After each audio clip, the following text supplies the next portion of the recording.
Sementara itu terkait dengan penegakan hukum, Barreskrim Polri telah menetapkan 72 tersangka pembakar hutan dan lahan di berbagai wilayah di Indonesia.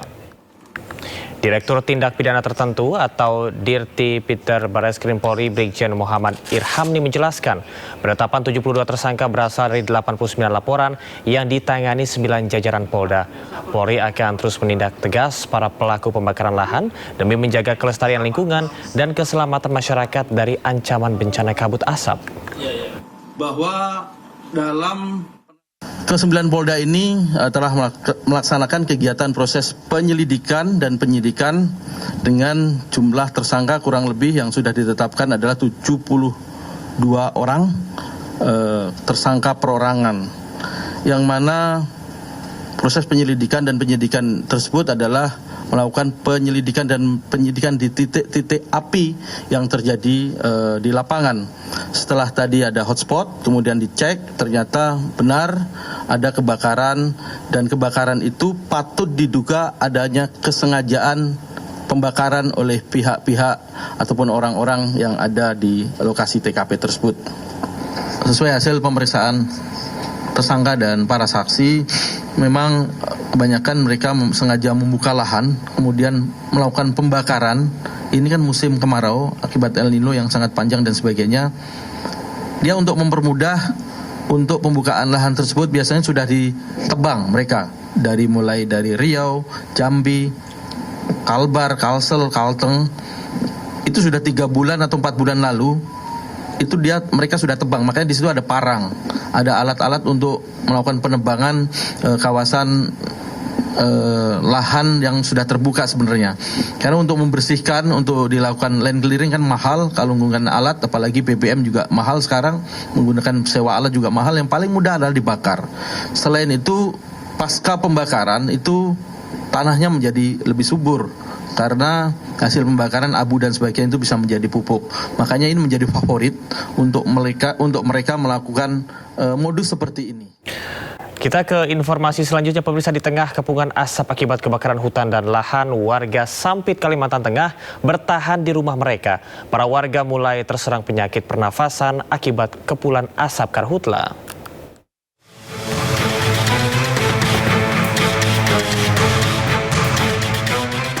Bertahan hidup di tengah kobaran api dan kepungan kabut asap tebal dialami warga di Jalan Kaca Piring Barat Sampit, Kabupaten Kota Waringin Timur, Kalimantan Tengah. Warga terdampak yang tetap bertahan mengaku mengalami sesak napas. Sudah 5 hari lamanya petugas gabungan terus melakukan upaya pemadaman, namun api tak juga kunjung padam. Padahal rentetan api terus bergerak mendekati kawasan permukiman warga. Pertama gejala sesak napas, sering flu-flu jalannya. Sakit kepala mungkin ya? Mungkin sakit kepala, pokoknya intinya sesak napas lah. Situasi yang sama juga dirasakan warga lainnya di kawasan ini meskipun kabut asap terasa lebih tipis. Warga tetap berjaga-jaga secara bergiliran selama 24 jam penuh. Sebab sisa pembakaran yang terbawa angin kerap menyulut ranting kering hingga sangat rentan terbakar. Karena orang standby kadang tiba-tiba api yang dari sana bisa melompat ke sebelah, bisa begitu. Karhutla yang terjadi di Kabupaten Kota Waringin Timur saat ini adalah yang terparah sepanjang tahun 2026. BPBD setempat mencatat luas lahan yang terbakar sudah lebih dari 1.400 hektar. Luasan itu dipastikan akan terus bertambah mengingat karhutla masih terus terjadi dan titik-titik baru semakin bertambah. Dari Kabupaten Kota Waringin Timur, Kalimantan Tengah, Normansyah, iNews melaporkan. Unggahan ucapan ulang tahun untuk istri Gubernur Kalimantan Tengah menjadi sorotan. Unggahan tersebut menuai kritik karena dinilai tidak tepat di tengah bencana karhutla yang melanda. Ucapan selamat ulang tahun untuk Aisyah Tisia Agustiar, istri Gubernur Agustian Sabran, diunggah akun resmi Disbudpar Kalimantan Tengah 2 hari lalu atau pada 21 Agustus 2026. Ucapan ini pun langsung menjadi perhatian karena muncul ketika Kalimantan Tengah sedang dilanda kebakaran hutan dan lahan. Netizen pun mempertanyakan empati dan relevansi publikasi ucapan ulang tahun di tengah darurat karhutla.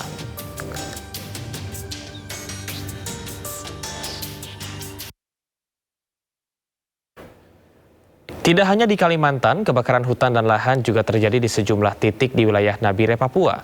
TNI pun berupaya memadamkan api yang dengan cepat meluas.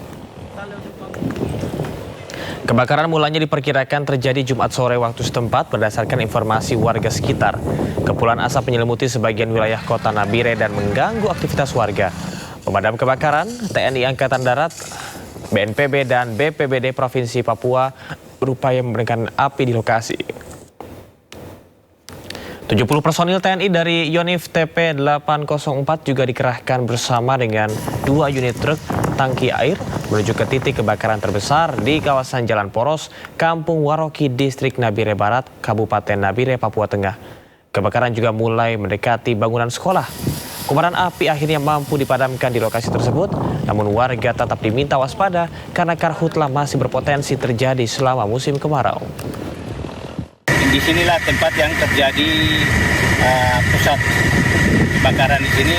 Apinya banyak menuju ke kota. Di sepanjang kanan kiri jalan kita bisa saksikan kurang lebih sekitar 1 kilo kejadian kebakaran, termasuk di Waroki jalan bawah. Dan hari ini kami cukup tertolong dibantu, di mana dari Korem membantu kita dengan pasukan yang ada, Kodim, Yon PP. Kebakaran lahan di Taman Nasional Waikambas, Lampung Timur, Lampung sejak Jumat siang hingga kini belum padam. 250 personil gabungan dikerahkan memadamkan api.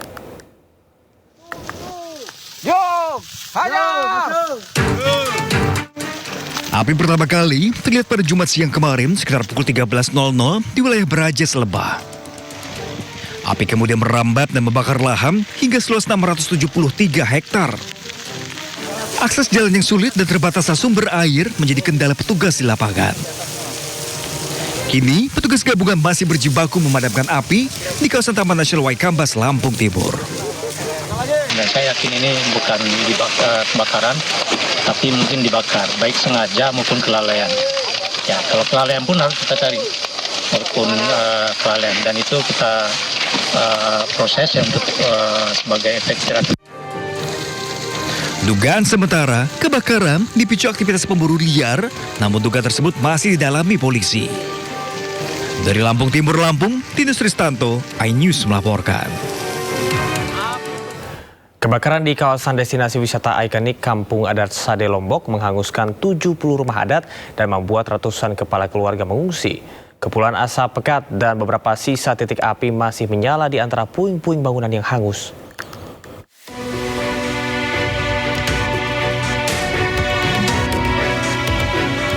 Duka mendalam menyelimuti kawasan destinasi wisata ikonik Kampung Adat Sade, Desa Rembitan, Kecamatan Pujut, Kabupaten Lombok Tengah, Nusa Tenggara Barat.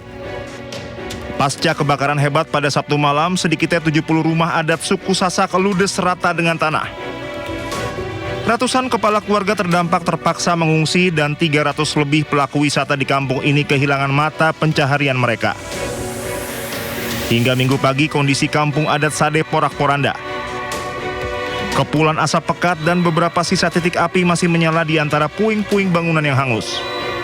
Aparat TNI Polri bersama masyarakat setempat saling bahu-membahu menyiramkan air ke sisa-sisa reruntuhan untuk memastikan api benar-benar padam dan tidak kembali berkobar.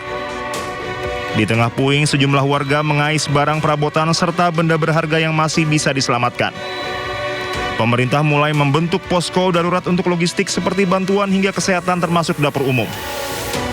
Kita harapkan pemerintah daerah, pemerintah provinsi maupun pusat dan tentunya dari CSR dari ITDC dan segala macam bisa untuk segera bisa membangun Sade. Karena dengan adanya musibah ini ada 320 pelaku wisata kami yang hari ini kehilangan lapangan pekerjaan. Warga sangat berharap bantuan segera menyasar para korban, baik berupa kebutuhan pokok, pakaian, tenda pengungsian, hingga langkah pemulihan kawasan cagar budaya ini. Pihak berwenang kini masih melakukan pendataan total kerugian material, serta menyiagakan posko darurat di sekitar kawasan wisata Desa Adat Sade. Dari Lombok Tengah, Emma Widiawati, iNews melaporkan. Warga kategori desil 9 dan 10 atau dengan pengeluaran lebih dari 2,2 juta per bulan bakal dilarang beli BBM Pertalite mulai akhir tahun ini. Informasinya usai jeda, tetaplah bersama Sindo Prime.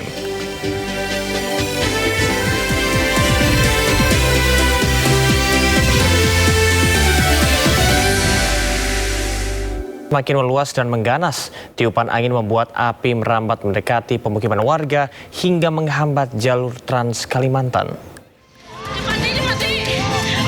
Kebakaran hutan dan lahan di Kalimantan Selatan yang terus meluas kini hampir merambat ke pemukiman warga. Sejumlah warga panik dan ikut memadamkan api dengan alat seadanya lantaran hampir menyambar mobil tangki air. Di Liang Anggang, Banjarbaru, Kalimantan Selatan, kobaran api hampir menyentuh pemukiman warga.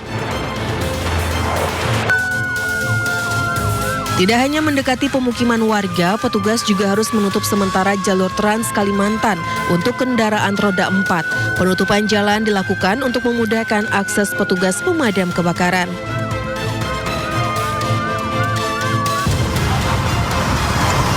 Akibatnya sejumlah kendaraan tertahan hingga proses pemadaman selesai. Ada yang memilih menunggu, ada pula kendaraan yang memilih untuk putar balik.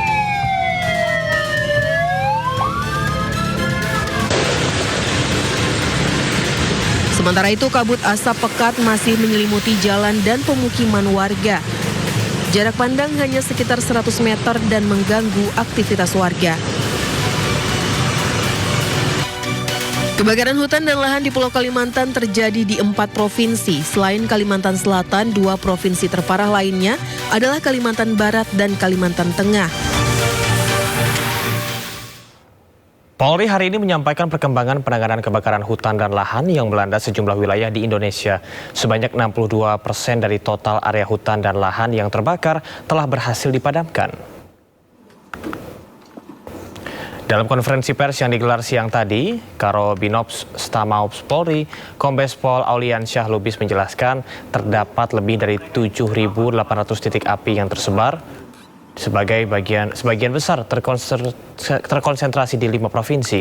Dari karhutla yang melanda lebih dari 64.000 hektar lahan, tim gabungan Polri, TNI, BPBD dan masyarakat setempat berhasil memadamkan api di 39.000 hektar lahan.